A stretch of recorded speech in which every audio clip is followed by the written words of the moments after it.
lamaanuu ajjeese. Jawaariin hidhe jawaarii waliin sabboontota miiliyoona tudhame. Ijoolleen abdii borii, ijoolleen kichuun dhugaa isinitti maarra ilmaan Oromoo. Warri har'a addunyaa kanarra jirtan kun marti namni har'a ummanni isin bira hidhame hin jiru nama keessan keessa. Oromoo kutaa 11 keessa namni hidhamin jira hin jiru. Shawaa, Arsii, Wallagga, Guji, Jimma, Boorana kutaa 11 Oromiyaa keessatti namni hidhamne hin jiru. Nama naannoo tokko qofa hidhame yoo jettan naaf hima. Abiyyiin isinitti himnee jirran.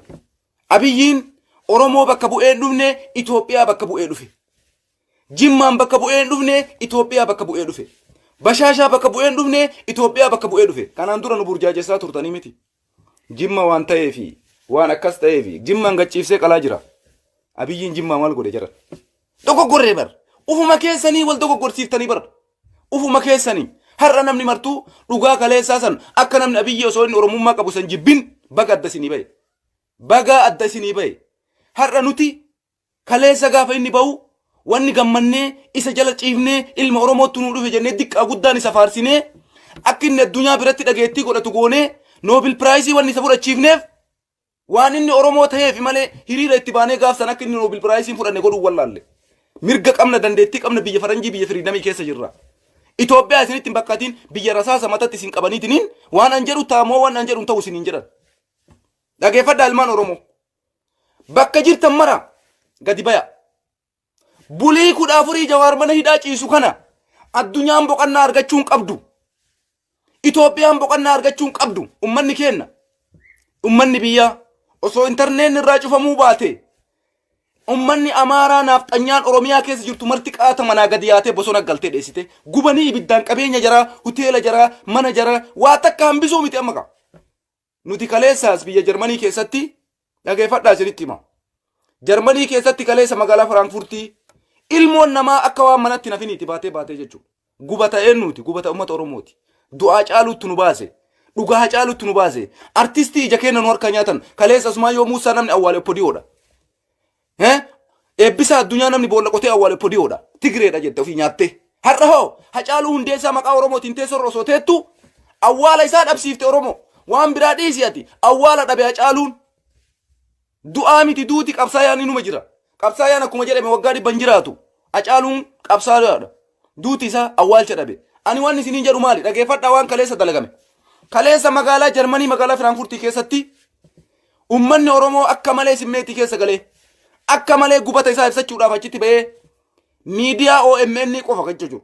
Miidiyaan biyya kanaa nuu dhuufuu qaba jettee ijoolleen ijjannoo jajjaba ijjannoo of duuba deebiin qabne yookaan akka jirru kanatti fuudhaa biyya nu deebisaa ummata keenya waliin biyyatti dhumnaa yookaan miidiyaa biyya kanaa nuufidha ka jedhu murtee ijjannoo isa dhumaa irra geennee karaa baaburaa jechuudha. Karaa baabura biyya Jarmanii wallahi akkana karaa ragachiifnee duuti teenna du'aa caaluutiin garaagarummaa hin qabnu jedhanii karaa baaburaa cufanii karaa makiinaa cufanii makiinaan takkan tartu baaburri takkan deemu. Isinirra oofnaa nuun jedhan nurra oofaa jenneellaa. Isinii galee isinirra oofna jennaan oofaa jenneen ka du'e biyyaa lama kenna har'a internetni cufamee maatii kenna ka du'e hin beeynu ka jiru beeytaniis biyyaa maatii keessan hin jiraam hin jiru beeytanii hin beeytan nurra oofaa jenneen nu jireenyaan qabnu biyyan qabnu naman qabnu biyyi tanaaf xanyaati naaf xanyaan biyya fudhatte nuti saabannee dachirraa dhumne baaburuma sanuu nurra oofaa nu fixaa jenneella jala ciifne barakkatti baabura cala akkana baabura jala ciifne gaazexanyaa docha balee jedhanii gaazexanyaan naaf xanyaa dhufe nu sobuudhaaf ummata Oromoo waan inni akkuma kaleessaa jiru si'a abboo ijoolleen irra yaafte ka akkana gootee boksii funyaan isaatti kennitee asiin kennitee asiin ariitee karaa baaburaa irra baaftee poolisii jala dhokatee poolisiin achi qabdee akkamitti basaastuudha akkamitti biyya basaasannan abdoo qaadiyyoo beeytan isa rabbi jaraa godhe namicha san wallahi ilmaan Oromoo warroota akka Baatii Tufaa warroota akka Mustafaa Jaarraa dhiira yoo taatan gadi bayaa nu waliin mee amma dhuguma dhiira Facebook irra teettanii laayiviin haasayina bakka nu walitti baanutti kootu mee Baatii Fufaa wallahi billahi lubbuute akkana fuuneetini si keessa ol fuuneena Hacaaluu Hundeessaa keessa koona si keessa qallee onnee ta'e osoo danda'ame Baatii Fufaa Mustafaa Jaarraa onnee teessan qallee Hacaaluu isa kennee Hacaaluu jiraachifnee isin awwaallaka jabooma ka qabdan mee mana gadi bayaa kaama wallaalla mee bayaa gadi mana teettanii akka beera Abiyyi daggaftanii naa taachuun libda mee gadi bayaa amma dhiirummaa ka qabdu gadi bahi ka baatii fufaa eddoo jiraattutti qeerroon oromoo kumaatamaan kanarra bahee dhaabataa jira bahi gadi mul'isinutti dhiirummaa kee akka biyyi daggaftu mul'isimee gabbahi wallaahi onnee tee qalleetiniin acaaluu hundeessaa boolla baafnee acaaluu keessa kennee acaaluu jiraachifnee si bakka san si keessa mana keessa ciiftaniitiniin ummata oromoo irra har'a wallaalla mana keessanillee dhufnee isin fuudhuun hin oolu akira manumallee dhufnee isin fuuna dhugaa osoo jarmanii keessa jiraattanii manaa isin fuunanu mana ati jirtu dhayidhee manaa si baasna gurbaa qeerroon biyya baatiin fufaa jiru beeytu baasi mana dhaqii mana isaatii gadi fuudhi addunyaan si waliin dhaabatti mootummaan addunyaa si waliin dhaabata diktaatara Abiyyi Ahmad biyyatti nama qaluurra teettee asii amaara waliin naafxanyaa waliin hayzoo iyyaaluun okko amaariffaan kaleessallee dhufee jabaadhaa ummanni amaaraa caalu ajjeeftanii bakka tasisin jedhe itti muddaa jedhaanii jira amma jawaariin hidhattanii jawaariirreen bakka hidhaa jirutti ajjeesuu qabdan jedhaa jira baatii fufa ummanni naannoo san jirtan maal eeytan dullatti akkanaa takalee sallee maqaa oromootiin oromoo ajjeesaa baate takalee sallee maqaa oromootiin oromoo nyaataa baate tanniin matarra ni jattaniisin onnee isaa fuunee caaluu keessa kenna poostaadhaan biyyatti erguu qabna onnee baatii fufaa eddoo jirtan maratti ummanni oromoo gubata kenna kanaa caaluu kumaatamaan baasuu qabna gumaa isaa nuti har'a nama hin qabnu ama boodan dhalchina akkuma kaleessa Kadiir Sa'iid isiniin jedhe diqaalaadhaan maachi namni dhalchuun qabdu ilma oromoo taateen hin dhalchin si gayaa bakka ka dhalchite bu'aan arganne oromoon amma booda dhalchu mataan isaa fayyaan qabu ilmoota akkattii isin hin barbaachisu namni biyya hin qabne namni dachii hin qabne beekaan si keessaa yoo bahe kabajaan qabu artistiin si keessaa yoo bahe kabajaan qabu hayyuun siyaasaa si keessaa yoo bahe kabajaan qabu wanni isaan maltu mana hidhaati wanni isaan maltu ajjeechaadha wanni isaan maltu shaqaluudha maal gootanii dhalchitan isin maaluma godhuuf dhalchitamme nama jawaariin caalu dhalchuuf dhalchaa jirtanii isin nama caalu hundeessaa caalu dhalchuuf dhalchaa jirtanii zabanarra oromoo biyya bulcha jedhan keessatti Abiyyiin Ahmad qaqqalee hacaaluu hundeessaa jedhu jaamse isinarra akkamitti dhalchuu deemtan akkamitti jaartii teessan jalan ciisinaa dhugaa isiniin jedhe Kadiir Sa'iid dubartoonni teenna wallaahi marfee waraannadhaa maseenaa muluun teessan oromoon faayidaan qabduun dhalchinaa maachi hin dhalchinaa bakka yoo dhugaa namummaa qabaattan du'a hacaaluu hundeessaa akka du'a eebbisaa addunyaa boottanii callisuun qabdan du'a hacaaluu hundeessaa akka du'a Usmaan yoo Muusaa boottanii callisuun qabdan hayyuu kenna Jawaar Muhammad yoo baasanii wallaahi yoo Jawaar bahuu baate amaarri takkattiin Itoophiyaa keessa hin jiraattu hin gallanullee karaa kutadhaa ijoolleen teenna ta biyya Jarmanii karaa mutarree jiran hin galla an dhugaa kiyya gara kiyyaa murteessee jira galee du'a galee Jawaar Muhammad dabalamee seenaa keessa galmaa'ee oromummaa kiyyaan du'ee jira maaliif Facebook irra taa'ee gubadha maaliif Facebook irra taa'ee gubadha jarana nama akka Jawaar arganna hin argannu har'a ija isin jaamsaa jiranii bar ija isin balleessaa jiranii bar kana caalaa ija isin baddi har'a hacaaluu hundeessaa eenyuuf du'e abbaa isaatii sirbee du'e haadha isaatii sirbee du'e obboleettii isaatii sirbee du'e isinii sirbee oromiyaadhaaf sirbee dachii handhuura magaalaa Finfinneetiif sirbee bakka jirtu mara yoo gadi baateetini rakkoo kee kanaaf furmaatan godhin ummata naannoo jirtan maratti nama badaa ta'uu beeytan oromoo ta'ee naafxanyaa ta'ee nama naannoo keessan jiru nama Abiyyiidhaa sagalee ta'u mana isaa dhaqaa gadi baasaa ligitii godha mana isaa dhaqaa daaraa godha hin dhiisinaa qeerroo hiriirri addaan cituun qabu addunyaa kana guuturratti oromiyaa Awurooppaa biyya 28 kaleessa Jarmanii keessatti poolisii wallaahi waan barbaadan nu godhaa jenneen baabura jala ciciifnee ila baabura jala ciifnee nurra oofaa jenneen hacaaluu hundeessaa rasaasaan ajjeesanii miti isinillee nurra oofaa baaburaan nu ajjeesaa jetteen ijoolleen laal miidiyaa jarrachitti nu erga miidiyaa naafxanyaa dosha baleedha jedheetiin amaara mootummaa bakka bu'u jedhee dhufe ijoolleen mataa isaa addaan yaaftee poolisii rabbisaa godhe silaa ajjeesan poolisii jala dhokatee poolisii marsee qabee akkasittuu ijoolleen osoo isa tumuu isa duuka fiidu baabura jala buutee dhabde ijoolleen teen qeerroon oromoo biyya Jarman jechuu nuti amma booda hacaaluu dhabne nama maqaa Abiyyiitiin dubbatu eenyuma abbaa eenyu nama maqaa Abiyyiitiin haasa'u biyya faranjii kana keessatti dhiifu bakka feete yoo poolisiin ramadamee fi eegame suni mootummaa danni mataan isaa ombaasii Itoophiyaa kaleessa achitti bakka embaasii biyya Jarmanii dhaqneetti achitti balaa itti buufnee karaa akkasiin argitan sanii cufnee waan barbaannu miidiyaan nu dhufee eegasii kaanee nagaan addaan galle eenyumaa yoo ta'e oromoo bakka jirtu maraa kai ol hin deebinu amma ammoo hiriirri addaan cituun qabu haga gaafa Jawaar mana hidhaatii bahuutitti gaafa Jawaar mana hidhaatii bahe hoo dhiiga hacaaluu hundeessaa ni baafna dhiiga hacaaluu hundeessaa hacaaluu kumaatamaan baafna qabsoon teennarra karaa dhabdee jirti namni bakka duubuu qaba akka qeerroo biyya Jarmaniititti akka qeerroo Kanaadaatitti akka qeerroo Ingiliizitti akka qeerroo Ameerikaatitti eddoo maratti nama godhannee nama nu sochoosu godhachuu qabna kayoo inni waan kana godhaa jedhe waan sun godhamu kayoo inni gattaa'a jedhe gatteettan kayoo inni dhaabadhaa jedhe dhaabattan kayoo inni fiigaa jedhe fiidan kayoo inni ajjeesaa jedhe ajjeesaa walumaa galatti nuti ummanni oromoo hidhanneetiniin Itoophiyaa irraa bilisa bahuu qabna. Ummanni keenya ummanni oromoo amma booda beekaa feete yoo argatte kabajaa kennin qabne argitan moo nagarre abiyyiin oromoodha jettee har'a tultullaan marti maqaa oromootiin abiyyi waliin ummata keenya irra duulaa turte. Mustafa Jaarraa kolkoleen sun eessa jira amma kolkoltichi bakka kamitti dhokatee amma mee gadi bayi ka amma Mustafa gadi bayi amma dhiirummaa teessi ilaalla nuti kararra baanee iyyaa jirra nuti kararra baanee booyaa jirra mee ati gadi bayiin waliin dhaabadhu wallahi billaa areeda keessa sirra haannee lubbuu teessi keessaa fuunee Hacaaluu galchina. Hacaaluu qabrii keessa jiru onnee teessi keessaa fuunee gaafa Hacaaluu Jawaar Mohammad yoo jiraatee hidhaa bahe yoo Jawaar Mohammad jiraatee hidhaan bahin Itoophiyaa Liibiyaa taate malee amma booda waliin hin jiraannu. Amaarri Oromiyaa keessa jiru tokkochi hin jiraatu. Mee dhaqaatiin Jawaar kunaa duuka. Abiyyi dhiisitte. Abiyyiin diktaatara Fir'aawnaa rabbitu fuudha. Abiyyi rabbitu achii kaasa. Abiyyiin gowwaadha. Abiyyiin mataa hin qabu. Abiyyiin ija hin qabu. Abiyyiin gurraan hin dhaga'u. Duudaadha. Duudaa rabbitu isa kaasa. Abiyyiin hagate kana albeerra keettee mormatti riidutti nama of beekuu miti.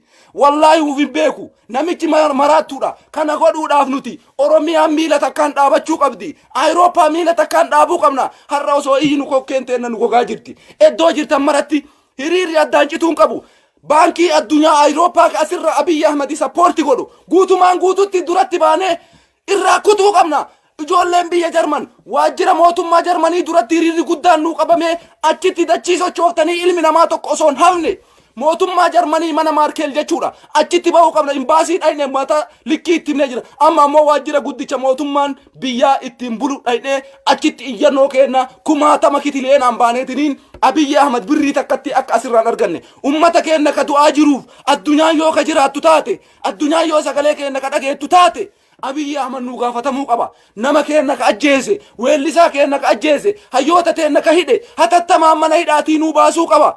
Olin deebi'inaa manatti hin galinaa galtaliin rafinaa dhiini Hacaaluu Hundeessaa nu raffisaan jiru. Har'a akkamitti raftanis Oromoo bar nyaatamte Oromoo bar badde Oromoo bar salphatte dhalchuun amma boodan gaya amma boodan dhalchinaa ta dhalchitanuu bu'aa dhabde jaalimee Jawaar Mohammad jeegna akkanaa dhalchitanii dhabaa jirtan. Hacaaluu Hundeessaa goota akkanaa dhalchitee dhabde maal gootaa dhalchita Oromoo ammaachi haga bilisummaa argattee nama taatutti dhalchin ijoollee tee bilaashan godhin yookaan jecha Oromoo jedhu ofirraa balleessaa yookaan bilisummaa argadhaa achi booda dhalcha. Kadiir Sayid kaleessa dhugaa isinitti himi. Maal fayyadame? Maal isinii fayyada? Haga oppodiyoon Oromiyaa keessa jirtu naman ta'u beekaan keessan. Hayyuun keessan naman ta'u weellisaan keessan nama ta'u jarana. Kaleessa nadhii gammadaatii booyaa turtan. Nadhii gammadaa nyaatanii goota eenyu nyaate? Oppodiyoon nyaate. Har'a Hacaaluu Hundeessaa jetee san dura eenyu ajjeese? Abiyyitu ajjeese. Tokko lammata Jawaar Mohammad eessa jira? Waan nyaatu, waan dhugu, namni dhaqeessa dubbisu jira? Namni dhaqeessa dubbisaa jiru jira? Jiru. Hin ajjeesaaf hin ajjeesuu beektan haa ajjeesu. Yoo Jawaar ajjeese hoo Oromoo miiliyoonni 60 waliin duunee Amaarri Oromiyaa keessa jiru waliin du'ee poolisiin Oromiyaa keessa jiru. Poolisiin Oromiyaa yoo dhaabate ummata keenya waliin dhaabata yookaan takkaan qalanii ummata fixanii poolisiin bichaan dachiisan irra haftee poolisiin bichaan haa jiraattu. Kanuma wanni ummanni keenya murteessuu qabu. Jawaar irraa hin hafnu, Hacaaluu irraa hin hafnu, du'aa Hacaaluu kumaatamaan baasuu qabna. Yoo Abiyyiin Jawaar jiraa baase, yoo inni du'aa baase akkasuma naafxanyaa miiliyoonaan sarakkabuu qabna. Du'aa naafxanyaa miiliyoonaan san qofaa miti.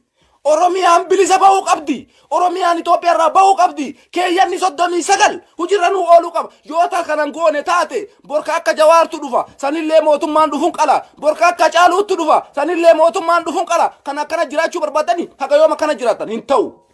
Kuni waan nu fayyaduu miti. Kuni waan bu'aa nu buusuu miti. Kuni salphinna. Kuni diqqeenna. Hin salphanne. Hin banne Oromoo. Hin banne namummaan qabnu baay'inni keessan homaa nuu godhaan jiru. Baay'inni homaa nuu godhaan jiru. Baay'annee yoo namummaa keenya kabachiifanne. Baay'annee yoo gumaa weellisaa keenya baafanneedha. Baay'annee yoo hayyuu keenya ka mana hidhaa jiru mana hidhaa baafneedha. Har'a warra Abiyyi basaasu kana wallahi billahi bakka jirtan mara barbaada. Iddoo jirtan maratti barbaada. Warroota akka Baatii Fufaa, warroota akka Mustafaa Jaarraa, Abdishaa Wallaggaa, Shurrubbee, Takkittii Asandaaboo, Bilillee waan jedhamu kana guutu bakka jirtan mara irratti qabsaayaa barbaada. Hin dhiisina alatu jedhe. Dhugaa Rabbiitti namni Hacaaluu nyaate jara kana. Namni Hacaaluu ajjeesisiise jara kana. Ujoollee tala galgalaa ganama namni akka Hacaaluun duu godhe. Ka akka Mustafaa Jaarraa asiin dura Nageessoo Oddoo Duubee fa'aa Haji Umariin. Haji Umariin ajjeesanii dhiiga Haji Umar gaafa jarri ajjeeftu san galgalaa ganama isinitti iyyinee Haji Umariin namni ajjeese Nageessoo Oddoo Duubeeti Mustafaa Jaarraati jennee osoo isinitti himnu guutuu keessan nu dhaga'uu diddan. Har'a hoo oppodiyoo Itoophiyaa keessa jirtu gandarraa kaastanii haga gubbaatitti hirmijjaan irratti fudhatamuu qaba. Amma booda nuuf Itoophiyaa waliin hin jiraannu. Poolisiin Oromiyaa yoo dhaabate uummata keenya waliin haa dhaabatu. Yoo dhaabachuu dide hoo uummata qaqqalanii fixanii ufii isaaniitii dachee haa fudhatan. Hin barbaannu hin jiraannu akkanatti nu. Akkanatti hin jiraannu duuti teenna bakka kana booda Jawaari irratti isa dhumaati. Hacaaluun du'e dhabneeni gumaa isaa hin baafnu. Jawaariin jiraami yoo jiraa dandeenne jiraa baafna. Yoo jarri ajjeesanoo nutis akkasumatti murteessine. Ummanni Oromoo biyya keessa jiru Arsii osoo hin jenne, Jimma osoo hin jenne, Harargee osoo hin jenne kutaa 11 poolisii irraa masaaraa fudhattee itti dhahuu qabda bakka. Poolisii irraa xiyyiitii fudhattee itti dhahuu qabda. Poolisii irraa masaaraa fudhattee maa baay'inni akkasitti gadi baatan sin agarree bar. Baay'inni keessan adda bar. Maal eegdarre? Hacaaluun du'e maal eegaa jirtan? Fudhadhaa. Poolisiin Oromiyaa osoo waliin hin dhaabatin masaaraa irraa fudhattanii itti dhukaasu. Carraa biraan qabnu tana malee dhumatee jira. Haganu waan nu qabnu tanu oliin garina manatti hin deebina. Abiyyiin nama takka hambisuuneetu. Sabboonaa isin qabdan takkitti hambisuuneetu. Gaazexaanyaawwan OMN takkatti hin hambisne. Miidiyaa OMN kaleessa akkasiin agartan sanii daaraa godhanii muluma sarafan. Waajjira ijoollee ABO deggaftu guutuu isiidhaan Maraaraa fi Daawudii noo maalitti godha? Daawudii Maraaraan jiraattee dhiistee maal godha? Dulloota, ijoollee kichuu, ijoollee daa'imman akka jirtuun guuree mana hidhaatis saabe. Daawud guddina. Wanni ani beeku badee jira jedhee. Takka maal sana immoo qabatamarraan beeku. Kanumaami mee maaltu isin hafe jaran? Mee maaltu isin bara harka maratte Oromoo? Harka marattanii bar. Qullatti haftanii bar. Nagaatti wallahi ba takka jiran. Oma takka jiran. Nama isin qabdan tokkochi namne tokkochi mee arra Facebook arra laali nama hidhame nama Abiyyiin hidhe laali mee bari juma nu jaamsee bal jedhan. Inuma salphannee bar Oromoo. Inuma bannee bar Oromoo. Inuma duunee bar Oromoo. Daaraa taanee bar. Hacaaluun du'ee dhokate. Nuti osoo jirru duunee dhokachuu hin qabnu. Ol galuu hin qabnu. Mana deebuu hin qabnu. Warri bakka buutaniitiin nama sochooftan bakka mararra hiriira qaba hiriira gugurdaa waajjira mootummaa duratti imbaasii biyya alaa duratti bakka maratti amma nu kaleessa imbaasii baaneemi amma booda hiriirri keenya guddicha eessa ta'uu qaba waajjira mootummaa Jarmanii fuula dura Maarkeliin jechuudha waajjira isii fuula dura dhaabannee Abiyyii maafiyaa kanatti himuu qabna Abiyyiin maafiyaa jajjaba Abiyyiin naafxanyaa jajjaba Abiyyiin iskiiler jenneetiniin achi dhaabannee addunyaan guutuun ummanni biyya kana keessa jiru nam tokko hafuun qabdan. Kanaafi duuti Hacaaluu Hundeessaa du'ateen namara. Duuti Hacaaluu Hundeessaa du'a Oromoo maraati. Kufaatiin Hacaaluu Hundeessaa kufaatii Oromoo maraati. Weellisaa eebbisaa addunyaa dhabdan. Qabsaayaa keessan nadhii gammadaa du'e. Kaleessa maal isin jedhan shaneen nyaate. Shaneetu ajjeesi. Ija teessan dura Hacaaluu ajjeesanii bar. Ija teessan duratti rasaasaan Hacaaluu ajjeesanii bar. Eenyutu ajjeese? Abiyyiitu ajjeese. Hacaaluu ajjeese. Teedii Afroo 4 kiiloo keessa kaayee jaartii isaa waliin bashannan. Hay. Itoophiyaan tajaraata wargitanii Itoophiyaan tajaraati irraa bahuu qabna dhiiga keenya baafachuu qabna Itoophiyaan xilaata keenya naafxanyaan xilaata keenya xilaata ummata Oromooti wallahi billahi yoo nuti kaane sabaa fi sablammiin Itoophiyaa keessa jirtu waan amaaran ta'iniin Tigreen isin waliin dhaabata Sidaamaan isin waliin dhaabata ummanni Kibbaa isin waliin dhaabata Silxeen isin waliin dhaabata Guraageen isin waliin dhaabata namnummaan jarattii tana waliin dhaabatu takka illee hin jiru qabsoon keessan itti fufuu qaba. Qabsoon keessan itti fufuu qaba. Alaa galuu hin qabnu. Galtanii rafinaa Oromoo. Bakka jirtan maraa jabaadhaa haganuma isinitti dubbachuu dhufee